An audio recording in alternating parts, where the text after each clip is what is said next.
The other thing is we have a financial well-being planner that we are in pre-launch of. And in that planner, we have journal prompts in there because we want people to, like you said, get in touch with their money stories. And there's plenty of them. If you've been on this earth a while, you probably got a lot of different stories. But was there any prompt that you can say stood out to you that you thought was important, such as, do you have any limit, or did you have any limiting beliefs as it related to your own money story? Or did you inherit some of your beliefs from family? Or maybe even, what's your current money story? Is it better now than it used to be?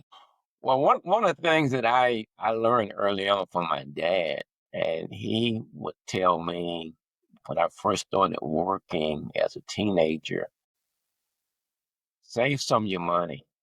So even if you only save a dime out of a dollar, save some of your money. And that way you will always have something in reserve in case something happens, because something's going to happen somewhere down the line. And I use that even today. I'm probably more of a saver than I am a spender.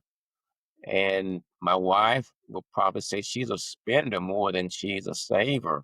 But the two work so well together. Over the years, we found out how to make that work where everybody gets what they want.